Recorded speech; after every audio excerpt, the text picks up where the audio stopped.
আজকে রান্না করতেছি হলো মোয়া মাছ, করলা দিয়ে চচ্চড়ি, আর আরেকটা হলো আর মাছ, নদীর আর মাছের মটরশুঁটি দিয়ে একদম তেল সুরা, মানে আর কোনো মশলা থাকবে না।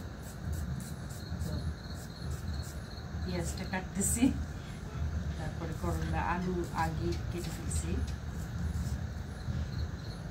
এরপর আমি করলাটা কাটবো।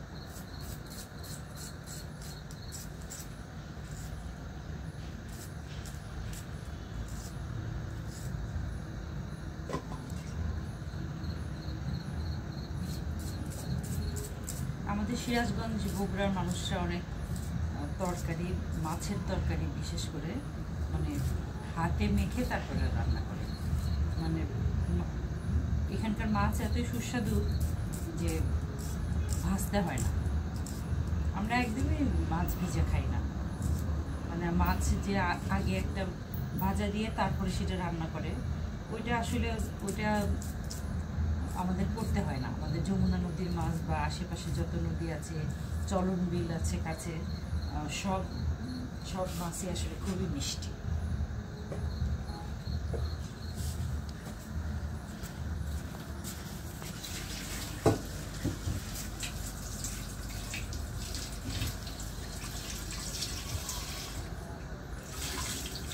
আমার রান্নাঘরটা এখনো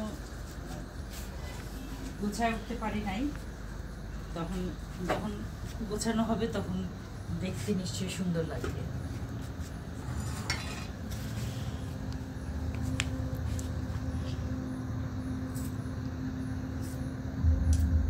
অনেক মানুষ আছে করলা দেখলেই ভয় পায়, তা আমরা আবার করলা অনেকভাবে খাই।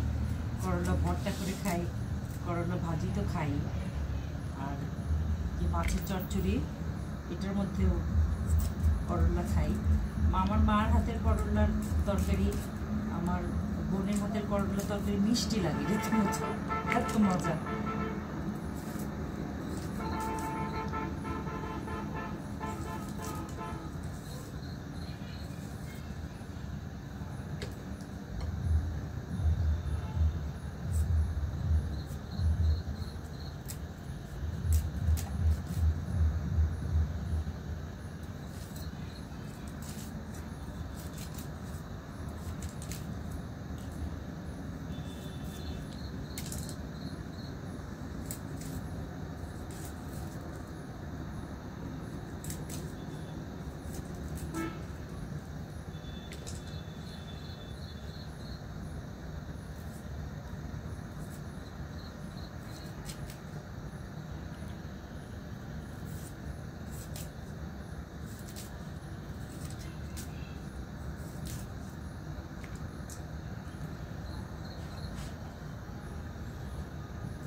আমি নর্মালি কাঁচামরিচ কেচি দিয়ে কাটি, কিন্তু এখন আসলে মন ইচ্ছে হচ্ছে যে বটিতেই কাটি। এক একটা জায়গার এক একটা মানানসই ব্যাপার থাকে। আমি যখন ঢাকার বাসায় যখন রান্না করি তখন অনেক কিছুই আমি কেচি দিয়ে মানে করে ফেলি।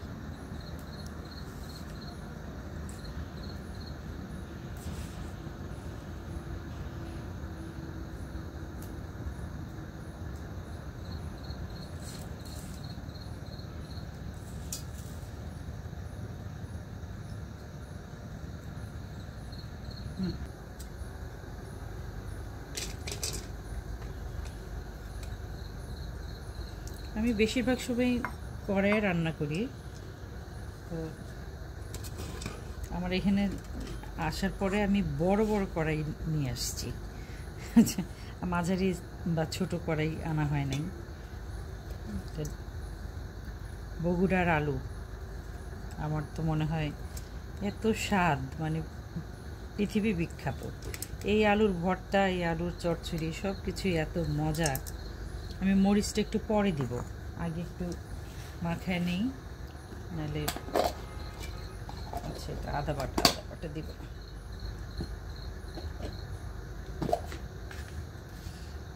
একটুখানি জিরা বাটা,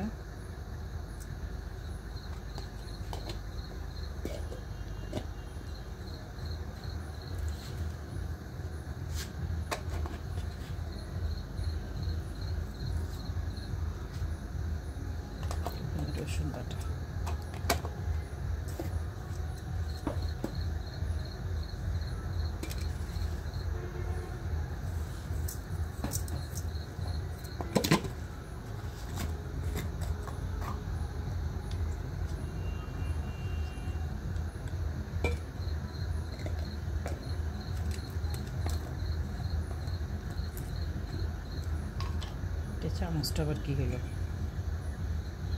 মরিচটা যেহেতু কাঁচা মরিচ দিব, শুকনো মরিচ পুরো অল্প দিলেই হবে। এটাও একটুখানি ছোঁয়াই ধইনার গুঁড়া, জিরা বাটা দিচ্ছি তো, ধইনার গুঁড়া না দিলে চলে। এইবার হলো রান্নার আসল টেকনিকটা এই জায়গাতে।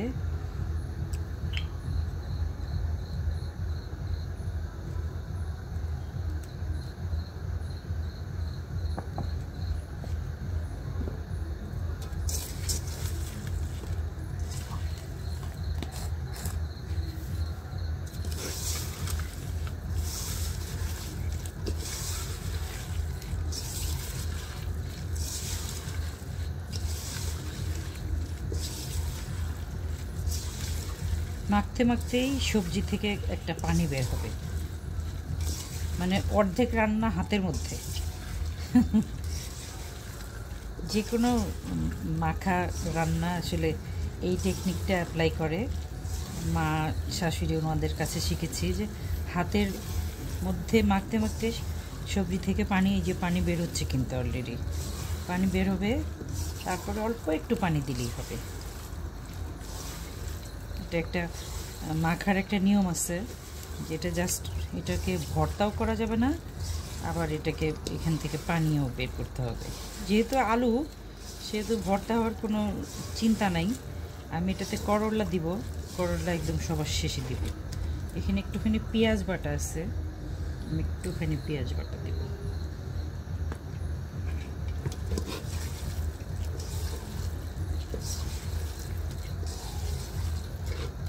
এবার আমি এই যে মলা মাছ অথবা মোয়া মাছ এটা দিচ্ছি, আগে থেকে কেটে একদম লবণ দিয়ে পরিষ্কার করে ধুয়ে রাখা মাছ।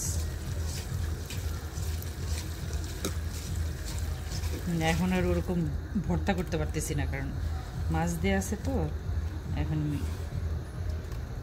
একটু কাঁচামরিচ দিই, একটু না, যেগুলো কাটছি সবগুলি দিয়ে দেব। এটা আর কি যখন বসাবো তখন আর কোনো নাড়াচাড়ার দরকার পড়বে না, একদম। আর ঢাকনিও তুলব না,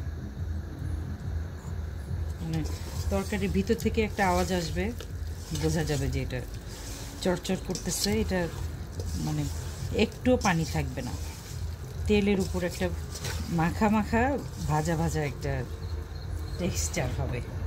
যে করলা, সবাই করলা অনেক ভয় পায় খেতে, মানে তিতার জন্য, কিন্তু আসলে করলার স্বাদ যে বুঝে না, সে কখনোই করলাকে তিতা বলতে পারবে না। এটা একটা এত উপাদেয় একটা সবজি যে যে খায় সে এটা স্বাদ বুঝে। বেশি পানি আমি দিব না, অল্প একটু হাতটা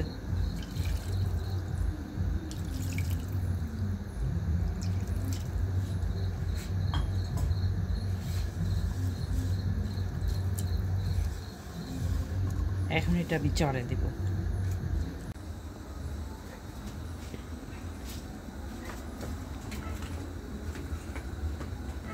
আমার ধারণা তরকারি হয়ে গেছে।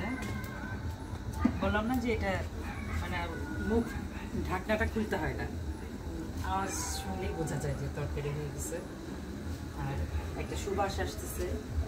তারপর আমি আপনাদের দেখাতে পারি আমার করলার চচ্চড়ি।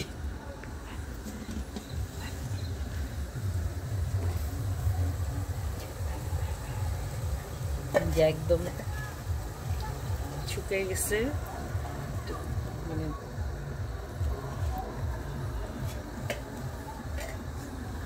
গরম ভাতের সাথে আসলে খুবই মানে মধুর চেয়েও মিষ্টি একটা তরকারি।